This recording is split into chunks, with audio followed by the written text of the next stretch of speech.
Amis des données de qualité de retail, bonjour, bienvenue pour un nouveau numéro de nos Custo Questions.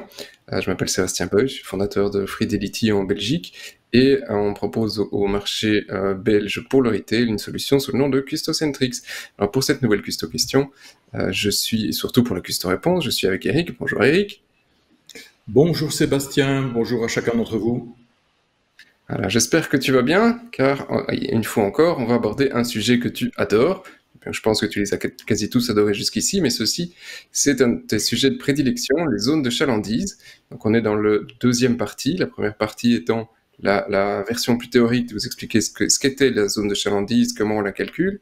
Et ici, on est un peu plus sur la pratique, comment ça se passe avec des vraies fausses données, parce qu'on est sur un environnement de démo, et comment ça s'exploite. Tout à fait. Bien, Sébastien, dans la première présentation qu'on vous a faite, on a pris le cas d'un réseau de points de vente qui en fait étaient les principaux shopping centers établis en Belgique. On va rester dans la même configuration. Et si vous voulez, je vais vous inviter, comme le faisait l'analogie avec la cuisine et la recette, à partager un petit peu la recette sur la construction d'une zone de chalandise.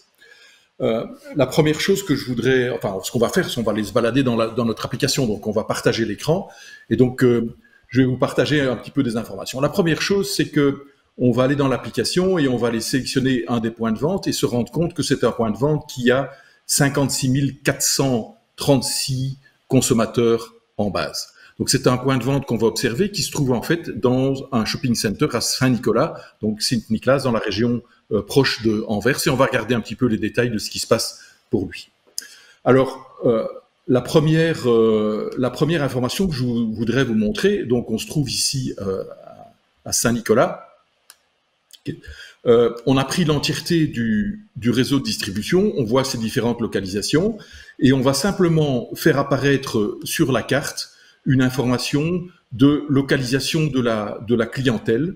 Et donc, je vous ai expliqué que d'un point de vue géomarketing, bon, ici on a pris l'exemple d'un point de vente qui n'est pas celui de Sint-Niklaas, je reviendrai dessus, mais peu importe, d'un point de vue géomarketing, vous expliquez que chaque adresse était géocodée précisément et que donc on savait représenter sur carte des concentrations de clientèle sous forme de cette vue-là. Bon, je vais maintenant faire l'exercice d'aller changer de point de vente et d'aller prendre le point de vente de Saint-Nicolas et de faire réapparaître la même carte pour ce point de vente-là en regardant la concentration de la clientèle. On laisse le temps de rafraîchir l'image et voilà maintenant la concentration de la clientèle qui apparaît. Donc, c'est chaque endroit où il y a une concentration forte du nombre de clients est représenté par une zone rouge. Et puis, moins la concentration est élevée, plus ça descend vers le jaune, l'orange et enfin le bleu. Et donc, on voit que très logiquement, la concentration des clients autour du point de vente est assez visible et qu'au-delà d'une certaine distance, il n'y a quasiment plus aucun consommateur qui vient. Pour ce point de vente-là, je vais maintenant passer dans l'outil de construction de zones de chalandise pour vous montrer les différents ingrédients qui permettent de construire ça.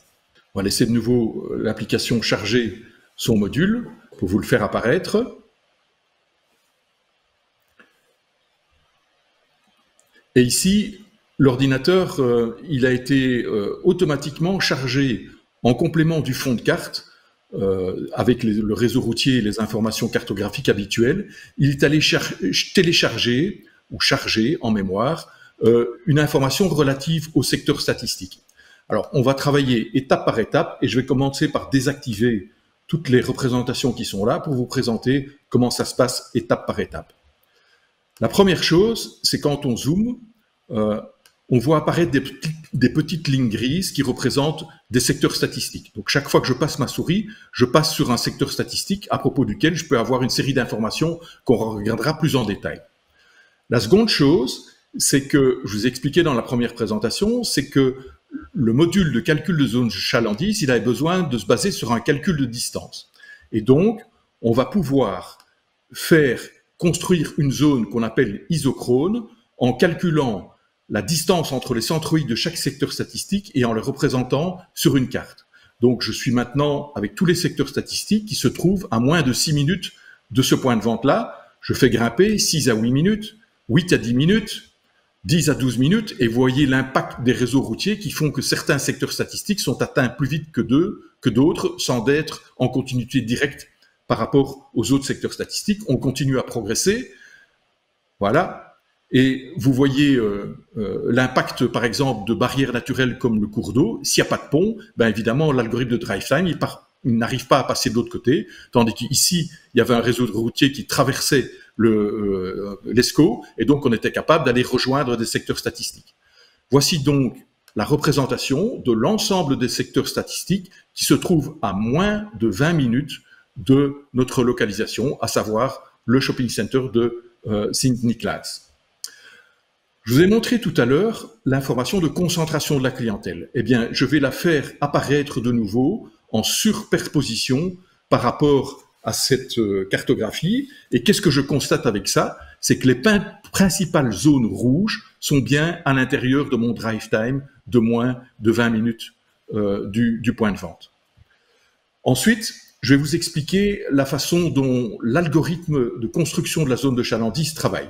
Je vais enlever ma vue heatmap à ce stade-ci, je vais enlever la visualisation du drive time par rapport au secteur statistique et je vais maintenant reprendre un travail de progression pour voir la façon dont on travaille. Je vais activer une représentation cartographique de ce que j'appellerai les zones primaires, secondaires et tertiaires, et puis je vais vous montrer la façon dont on va travailler, puisqu'on va se propager géographiquement du lieu d'implantation du point de vente vers l'ensemble des secteurs statistiques qui faisaient partie de ce drive time de 20 minutes, étape par étape. Et donc, je vais petit à petit agglomérer des secteurs statistiques les uns par rapport aux autres, et vous voyez qu'il y a une couleur qui commence à apparaître. Alors, en fait, l'algorithme qui se trouve là derrière, c'est un algorithme qui travaille par contagion. Il part d'un secteur statistique, il considère tous les secteurs statistiques qui sont autour et il choisit sur base de plusieurs critères quel est celui qu'il va sélectionner et colorer par préférence. Et donc pour ça, il tient compte de plusieurs critères. Le premier critère, c'est un critère de distance en termes de temps de trajet. Est-ce que c'est le plus proche de l'ensemble des secteurs statistiques qui touche celui par lequel j'ai commencé? Le deuxième critère, c'est un critère de ce qu'on a appelé le taux de pénétration. Rappelez-vous, le ratio entre le nombre de consommateurs habitant dans un secteur statistique et le nombre de déclarations fiscales ou le nombre de ménages qui résident dans ce même secteur statistique-là. Et le troisième critère qui est pris en compte, c'est la force relative du point de vente par rapport à ses concurrents internes.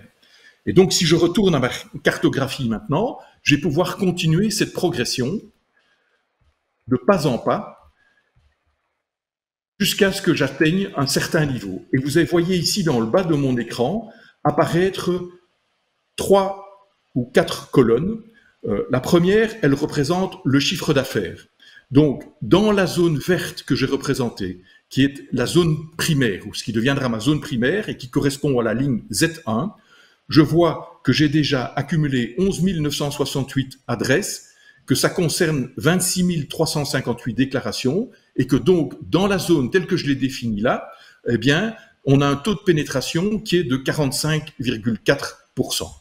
Et maintenant, je vais simplement continuer ma progression telle qu'elle, mais je vais accélérer le sujet pour atteindre une forme de zone primaire, de zone secondaire et de zone tertiaire, que je vais par exemple définir comme telle, et où je vais pouvoir observer que j'ai atteint dans ma zone primaire à ce stade-ci 54,1% de mon chiffre d'affaires, que ça représente 20 738 adresses de consommateurs différents dans ma base de données, que ça représente un marché de 46 284 consommateurs et que j'ai un taux de pénétration de 44,8%. Ça veut dire que dans cette zone primaire illustrée en vert, 44% des consommateurs sont venus déjà au moins une fois dans mon point de vente et m'ont fait confiance au point de confier leurs données personnelles qui fait que j'ai pu les géocoder, les lier à un secteur statistique et calculer ce fameux taux de pénétration.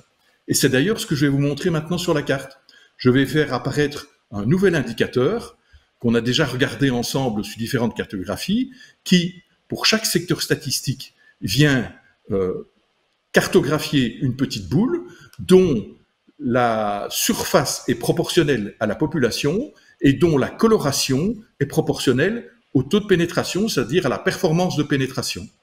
Et vous voyez que la zone primaire telle qu'elle est dessinée là, elle rassemble la plupart des secteurs statistiques dans lesquels j'ai un taux de pénétration élevé. Et pour vérifier par rapport à la courbe de distribution, la fameuse sigmoïde dont je vous parlais dans la présentation précédente, ben je vais la représenter ici dans mon graphique.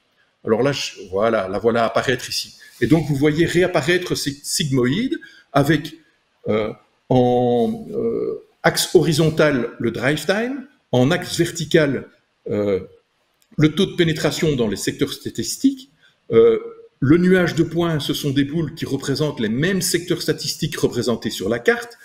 La superficie des boules, elle représente la population qui réside dans le secteur statistique. Et ici, la couleur, elle n'illustre pas le taux de pénétration puisqu'elle est illustrée par l'axe vertical, mais elle représente l'appartenance à la zone primaire, la zone secondaire et la zone tertiaire. Et c'est comme ça que vous voyez que dans ma zone primaire, qui est l'ensemble des points ici, j'ai un taux de pénétration que je représentais tout à l'heure, qui est d'environ 44%. Et puis dans la zone secondaire, qui est la partie descendante de ma fameuse courbe gravitationnelle, eh bien, on va passer d'un taux de pénétration de 40% jusqu'à des taux de pénétration de l'ordre de 10%. Et puis, on va atteindre la zone tertiaire qui s'étale plus loin avec des moindres taux de pénétration. Et enfin, on va se trouver dans la partie hors zone.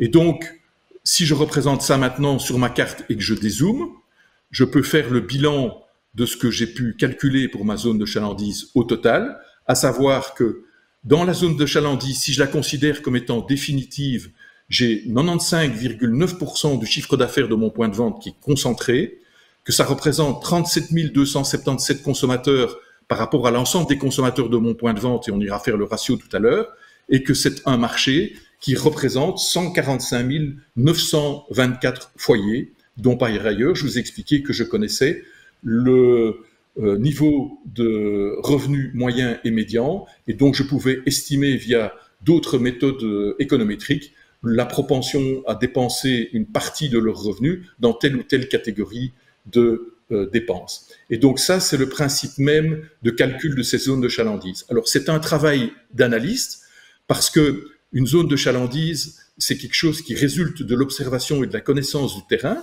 et c'est justement en faisant varier les paramètres tels que je les ai fait varier tout à l'heure, donc les fameux curseurs, voire même en intervenant manuellement. Et si tu me remets à l'écran, Sébastien, je vais montrer l'exemple ici, par exemple, d'un secteur statistique qui est considéré comme étant dans la zone secondaire, je peux décider de mettre dans la zone tertiaire simplement en cliquant et en changeant sa coloration, tout comme je pourrais dire ici, j'ai encore un taux de pénétration élevé de 20,64%, donc je pourrais le considérer comme étant faisant encore partie de ma zone secondaire. C'est comme ça qu'on arrive à fixer le territoire, la zone de chalandise, le micro-marché de chaque point de vente, donc qu'on va mémoriser simplement pour pouvoir mesurer au fil du temps quelle est l'évolution de la performance de pénétration, et deuxièmement, de regarder toute une série d'autres indicateurs, mais qu'on regardera dans le cas d'une autre présentation quand il s'agira de comparer des performances de points de vente entre eux, si vous le voulez bien. J'espère avoir été suffisamment pédagogique et pas trop embrouillé dans mes présentations, mais on est toujours là pour continuer à parler avec vous de ce sujet qui effectivement nous passionne et qui ne serait rendu tangible, qui ne serait pas aussi tangible s'il n'y avait pas des informaticiens, développeurs astucieux derrière. Merci à ton équipe, Sébastien. Et merci à toi d'être aussi passionné et de pouvoir partager ta connaissance avec nos auditeurs et également avec l'équipe. Donc voilà, j'espère que grâce à ce deuxième numéro sur les zones de chalandise, on a pu vous en apprendre un tout petit peu plus sur comment ça fonctionnait et comment c'est exploité au niveau du retail. Il y a encore évidemment plein de questions auxquelles bien, on sera ravis de répondre, donc n'hésitez pas à nous contacter sur les canaux habituels, que ce soit YouTube ou LinkedIn. Un tout grand merci pour votre attention et à tout bientôt pour un nouveau numéro de nos Custo Questions.